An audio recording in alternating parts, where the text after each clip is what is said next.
आज यहाँ पे मेनली आने का ये मकसद है कि फर्स्ट ऑफ ऑल हम लोग सुबह को एट मॉर्निंग हम लोग एनएचएम ऑफिस में हम लोग एमडी सर से बात करने गया था रिगार्डिंग जो नर्सिंग ऑफिसर का एग्ज़ाम का इशू को लेकर होगा। तो हम लोग का यहाँ पे क्या हुआ है कि पूरा जितना डिस्ट्रिक्ट है 12 डिस्ट्रिक्ट में एडवर्टाइज हुआ था, वहाँ से हम लोग का हम लोग का एग्जीक्यूटिव मेंबर्स सबको क्या किया है, वहाँ से एक एप्लीकेशन आता है कि यहाँ पे ये माल प्रैक्टिसेस हुआ है, यहाँ पे ये गलतियाँ है वहाँ से। तो इसका रिगार्डिंग हम लोग डिस्कस करने गया था एमडी ऑफिस में। तो एमडी सर से हम लोग का एक एप्लीकेशन सबमिट किया है एंड देन हम लोग एक रिक्वेस्ट भी सबमिट किया है साथ में विथ पूरा डॉक्यूमेंट्स जो एप्लीकेशन डिस्ट्रिक्ट वाइज से हम लोग को सबमिट किया था। तो इसके बाद सबमिट करने के बाद सर ने ये हम लोग को बोला है कि सेक्रेटरीट में आप लोग को आना है, सेक्रेटरीट में मेरा मीटिंग है, आप वहाँ पे आ जाइए बोला। एंड देन इसके बाद हम लोग वहाँ से निकलने के बाद हम लोग सेक्रेटरीट में आया है। सेक्रेटरीट में हम लोग स्पेशल सेक्रेटरीट ये हम लोग family and health and family welfare इसका सर से हम लोग बात किया है। तो रिगार्डिंग हम लोग जितना भी हम लोग अपना जो हम लोग के साथ कुछ मेंबर्स भी आया था डिस्ट्रिक्ट से, तो वो लोग भी अपना ग्रीवेंसेस रखा है। तो उसको सुनने के बाद सर को जेन्युइन लगा जो ये इशू है। तो जेन्युइन लगा तो सर ने बोला है कि जितना भी ये नर्सिंग ऑफिसर का एग्ज़ाम प्रोसेस है अभी तक का, तो जो डिस्ट्रिक्ट में अभी तक स्किल टेस्ट का रिजल्ट निकल गया है, वो लोग को छोड़ के जिस का नहीं निकला है उसको होल्ड करके रखा है। एंड देन कुछ भी इस रिक्रूटमेंट प्रोसेस हो या फिर वो लोग का कॉलिंग लेटर हो, सब कुछ होल्ड में है रिगार्डिंग ये नर्सिंग ऑफिसर का। इसके बाद हम लोग का जब तक ये इशू जो वो लोग डिस्कस करेगा, फर्दर डिस्कस करेगा बोला है हायर अथॉरिटीज़ के साथ। तो डिस्कस करने के बाद वो लोग का रिजल्ट क्या होगा इसके बाद हम लोग को इन्फॉर्म करेगा बोला। लेकिन जब तक वो लोग डिस्कस करके हम लोग का ये प्रॉब्लम को हम लोग का इन फ्रंट में अगर वो लोग डिस्क्राइब नहीं करता है तब तक ये नर्सिंग ऑफिसर का जो भी प्रोसेस है होल्ड करके रखा है।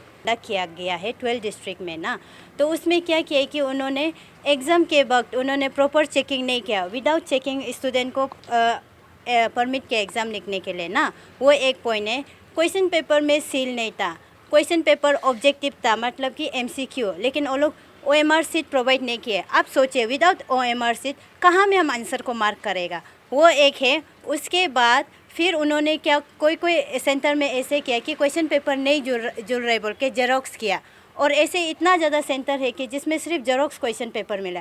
तो उसमें क्वेश्चन ये राइज होता है कि जब आप क्वेश्चन पेपर जेरोक्स कर रहे हैं तो ऑब्वियसली पेपर तो लीक होगा ही है। अगर उसका जगह हम अगर पेपर जेरोक्स करता तो मेरा कोई भाई बहन एग्ज़ाम दे रहा है तो हम उसको ऑब्वियसली फ़ोटो खींच के देगा ना कि ये क्वेश्चन आ रहा है बोल के। तो उसमें आप लोग का क्या गारंटी है कि आप लोग क्वेश्चन को लीक नहीं किए बोल के। उसके बाद सीटिंग अरेंजमेंट कुछ नहीं था। उसके कोई ऐसे डिस्ट्रिक्ट भी है कि जिसमें एडमिट कार्ड ही नहीं दिए। विदाउट एडमिट कार्ड आप कैसे आइडेंटिफाई करेगा कि ये एग्जैक्ट वही इंसान है? क्या पता हम इसका दूसरा का रिप्लेसमेंट में भी एग्ज़ाम दे रहा होगा, उसका क्या प्रूफ है ना कि वही आदमी आके एग्ज़ाम दिए बोल के। तो इसलिए हम लोग ये रिगार्डिंग हम लोग NHM का हम लोग का MD सर से बात किया है। MD सर से बहुत अच्छा रेस्पॉन्स आया है। तो MD सर ने हम लोग को जो हम लोग का special secretariat health and family welfare से बात करा है, उसको हम लोग एक्सप्लेन किया है कि हम लोग का प्रॉब्लम क्या है इस पर जो एग्ज़ाम कंडक्ट किया है ना। तो सर ने बोला है कि अभी जितना रिक्रूटमेंट प्रोसेस है उसको होल्ड में रख के वो लोग हायर अथॉरिटी से बात करके इसको इन्वेस्टिगेट करेगा बोले। अगर ये जब तक इन्वेस्टिगेट नहीं होगा, अभी का जो रिक्रूटमेंट ICU के लिए है वो आगे प्रोसेस नहीं होगा बोल रहे। तो अभी हम लोग होप कर रहे हैं कि सर से एक अच्छा रेस्पॉन्स आएगा, सर हम लोग का ये मैटर को लुक इनटू करेगा ना। ऐसे ही हम लोग अभी सर से होप कर रहे हैं। तो लेट्स होप फॉर बेस्ट। ऐसे कुछ टाइम फ्रेम तो नहीं दिया है सर ने बोला है कि आज उसका मीटिंग हम लोग का health minister Alo Libang sir से बोला है।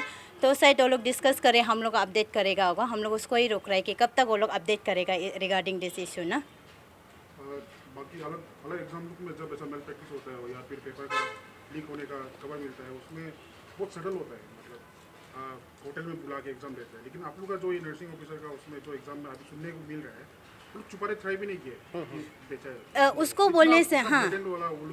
हाँ कोई तो ऐसा भी बोला है कि ये सालों से चलते आ रहे हैं। उसका मतलब वो है कि वो लोग हम लोग को अंडर एस्टिमेट कर रहे हैं। वो लोग सोचते हैं कि हम लोग अनपढ़ गवार है क्या ना, अगर वो लोग सोचते हैं कि ये सालों से चल कर आ रहा है, हम लोग का सीनियर उसको टॉलरेट किए तो हम लोग टॉलरेट नहीं करेगा। We are also educated person ना। आप जानते हैं बीएससी नर्सिंग करने के लिए आजकल आपको नीट एग्जाम पेपर क्लियर करना पड़ता है, तो इतना एजुकेटेड होने का बाद हम लोग कैसे ऐसा माल प्रैक्टिस को ये कर सकता है, एक्सेप्ट कर टॉलरेट कर सकता है। उन लोग ज़्यादा ही हम लोग को अंडर एस्टिमेट करते हैं, मे बी बिकॉज कि अभी तक कोई भी ये वॉइस को ये चीज़ को लेके वॉइस राइज नहीं किया होगा ना, इसलिए वो लोग ज़्यादा अंडर एस्टिमेट कर रहा है, उसी हिसाब से बोल सकते हैं। और आज का मीटिंग में आप लोग को तवांग और पासीघाट में जो कुछ पोस्ट बांटा गया है बिना एग्जाम बिना वो, हाँ, उसका बारे में आपको उसका बारे में भी हम सर को बात किया है, तो सर ने क्लियरली ऐसा बोला है कि उसमें उसका हाथ वो कुछ नहीं कर सकता है। जब गवर्नमेंट उसका नेसेसरी तवांग में है, इनडायरेक्ट से वो ये बोल रहा है कि गवर्नमेंट वहाँ में उसको सीट को दे दिया है, तो सर का ऊपर भी आप जानते हैं कि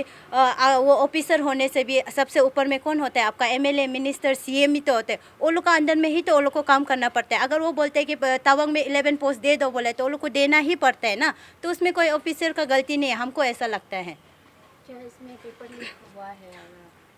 पेपर लीक हुआ है नहीं, बात हुआ है, हम लोग श्योर, हम लोग का साथ एविडेंस नहीं कि पेपर लीक हुआ है, लेकिन जितना भी पेपर था आपका जेरोक्स था। आप कुछ सोचिए, कोई डीएमओ या फिर डीसी पेपर जेरोक्स नहीं करते हैं। डीएमओ का पियोन एलडीसी जो उसका ऑफिस में काम करता है वो जेरोक्स करता है ना। उन लोग के पास क्या सबूत है कि जब वो पेपर को जेरोक्स कर रहा था तो पेपर को लीक नहीं किए बोल के? अगर हम वो डीएमओ का ऑफिस में हम पियोन है, अगर हमको पेपर को जेरोक्स करने दिए तो ऑब्वियसली हम भी तो फोटो खींच के मेरा भाई बहन को एग्जाम दे रहे तो देगा, है कि नहीं? अगर वो लोग के पास सबूत है कि वो लोग जब जेरोक्स कर रहा था तो पेपर को लीक नहीं किए बोलने से उसको हम लोग मान सकते हैं, लेकिन वो लोग का साथ भी सबूत नहीं है कि पेपर जेरोक्स करते समय पेपर लीक नहीं हुआ है बोल के।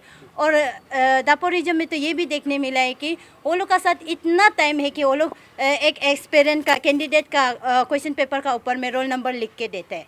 ऐसे कौन सा एग्जाम में आप देखा है कि जिसमें क्वेश्चन पेपर का ऊपर में आप लोग को रोल नंबर लिख के देखते हैं? और एक्सप्लेनेशन ये सुनिए कि क्या बोलते हैं, अचानक हरी भरी में नर्वस में वो लोग अपना रोल नंबर लिखने के लिए भूल जाएगा। उसका क्या कंसर्न है ना? अगर वो अपना रोल नंबर नहीं लिखता है तो वो एक कैंडिडेट का अपना मिस्टेक है ना। तो उसमें वो लोग का डीसी लोग का डीएमओ का साथ इतना समय है कि कैंडिडेट का रोल नंबर लिख देने के लिए वो लोग का साथ समय है। क्या रिजल्ट एक्सपेक्ट कर रहे हैं, क्योंकि जो एग्ज़ाम कंडक्ट कर रहे हैं हम लोग का डिमांड सिंपल है ना, एग्ज़ाम को आप नल एंड वॉइड करो, रिकंडक्ट करो स्टैंडर्डाइज वे में ना, स्टैंडर्डाइज में करो। उसके बाद ये अभी जो एग्ज़ाम हुआ है उसको सीधा नल एंड वॉइड करो। सर ने भी बोला है कि वो एक कमेटी सेट करके इन्वेस्टिगेट करेगा, उसके बाद हम लोग को रिजल्ट देगा बोले। हम लोग का इधर उधर का बात नहीं, डिमांड बस एक है। अभी जो एग्ज़ाम हुआ है सब डिस्ट्रिक्ट में माल प्रैक्टिस इनडायरेक्ट वे में या फिर डायरेक्ट वे में हुआ है, तो उसको क्या करना है, नल एंड वॉइड करना है, रिकंडक्ट करना है सभी के लिए। तो ऐसे हम अपूना का ऐसे मतलब all Arunachal Pradesh unemployed nurses association का ये एज ए जनरल सेक्रेटरी ना हम ये बोलते हैं कि सर जो हम लोग जो जिससे हम लोग यहाँ पे सेक्रेटरी सर यहाँ पे आके जो सर से मिला है, तो मीटिंग करने के बाद तो सर तो हम लोग एश्योरेंस मांगा था कि सर आप लोग कुछ तो एश्योरेंस दे दो ना। तो सर तो बोले कि एश्योरेंस तो अभी नहीं दे सकता है, बट हाँ कि जो एग्ज़ाम हुआ कंडक्ट हुआ है वो जो जितना रिजल्ट होगा जो प्रोसेस होगा उसको पूरा होल्ड करके रखेगा।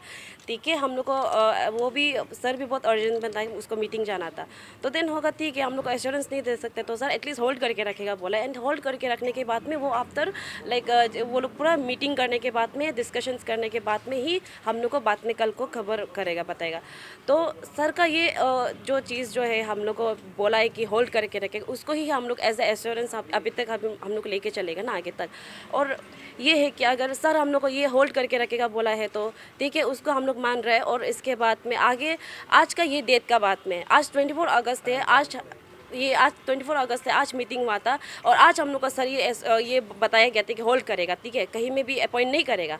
तो आज का बात डेट का बात में अगर कल हम लोगों को आज शाम या कल से हम लोग कभी भी कहीं में भी अगर कोई भी डिस्ट्रिक्ट में अपॉइंटमेंट हम लोग का अगर मिला अपॉइंटमेंट हुआ है बोल के खबर मिलता है तो हम लोग भी चुप नहीं बैठेगा ना। हम लोग ये जैसे भी हम लोग ये कहते हैं आगे हम लोग डेमोक्रेटिक मूवमेंट स्टार्ट करेगा, हम लोग जैसे भी डरना स्टार्ट करेगा ना, क्योंकि हम लोग इतना हल्ला हो कर रहे हैं जबकि इतना ये चीज़ जो इलीगल जो ये लूप होल जो इतना है बोल के हम लोग जब इतना मीडिया में इतना डिस्कशंस कर चुका है, देन उसके बाद में भी ये जो अगर सर का ये होल्ड करके रखने देने का बाद में हम लोग को एश्योरेंस करने के बाद में भी ये अगर अपॉइंट करता है तो ये तो गलत है। इसके बाद में हम लोग ये आगे का हम लोग तो डरना ही करेगा। ये है हम लोग का लास्ट ऑप्शन। और हम लोग का जो डिमांड है वो जस्ट आप लोग भी सिंपली है, हम अगेन रिपीट करेगा, हम लोग का डिमांड तो जस्ट सिंपल है कि ये एग्ज़ाम को कैंसिल करो और ये एग्ज़ाम कंडक्ट करो और इसके बाद वो एग्ज़ाम को ये सेंट्रलाइज करो। सेंट्रलाइज मतलब कि कैपिटल ICR रीजन में जितना इंटायर डिस्ट्रिक्ट का एग्ज़ाम है उसको सेंट्रल ये ICR रीजन में लाइक सबको कॉमनली अगर 90 पोस्ट है तो 90 पोस्ट को कॉमनली सबको जितना इंटायर अरुणाचल जो नर्सेस लोग हैं उसको यहाँ में ICR रीजन में कॉमनली वो करने दो। तो वो जो कॉमन एग्ज़ाम देता है तो सेंट्रलाइज होता है तो फ्री एंड फेयर होता है सबके लिए। जो डिस्ट्रिक्ट में करने का चक्कर में इतना माल प्रैक्टिसेस हो गया है और आप लोग को आगे भी बहुत एग्जांपल देखने को मिलेगा। जैसे कि कहीं डिस्ट्रिक्ट में होता है क्वेश्चन पेपर का आधा पेज गायब है, कहीं में क्वेश्चंस रिपीटेड है, कहीं में जो स्टूडेंट जो है रिजेक्ट लिस्ट में है वो सिलेक्ट लिस्ट में भी है और वो वाइवा के लिए भी आ गया। ऐसे कैसे कर रहे हैं, मतलब बहुत सारा ये है पॉइंट्स है हम लोग का ना। ठीक है, ये जो आप बोल रहे हैं कि जो मेडिकल जो एग्ज़ाम्स नर्स का एग्ज़ाम्स है, क्या पहले में भी हम लोगों ने देखा है, क्या दिस इज़ क्वाइट कॉमन और this is something new? Regarding date ना, हम लोग को actually this is my first time appearing for an exam ना, तो हमको आइडिया नहीं है कि एग्ज़ाम पहले कैसे कंडक्ट किया जाता था। लेकिन कोई डिस्ट्रिक्ट से ऐसे क्लेरिफिकेशन आ रहे कि ये तो सालों से चल के आ रहा है, मतलब कि ये पहले से हो ही रहा है बोल के ना। तो वो लोग सोच रहे हैं कि पहले का जो हम लोग से जो सीनियर है वो लोग टॉलरेट किए तो हम लोग भी करेगा सोच के वो लोग हम लोग को अंडर एस्टिमेट करके ऐसे किए ना। तो इस बार तो हम लोग पूरा एविडेंस के साथ आया है। अगर वो लोग अननेसेसरी क्लैरिफिकेशन देता है तो we are not going to take for it ना। हम लोग आगे आवाज़ उठाएगा, हम लोग को ये एग्ज़ाम रिकंडक्ट कराना है। अगर आप इन्वेस्टिगेट करना है तो सिंसियर से जल्दी से स्टार्ट करो, इन्वेस्टिगेट करो, उसका बाद डिसीजन देना है। तो आप लोग का कहना है corruption is deeply rooted in the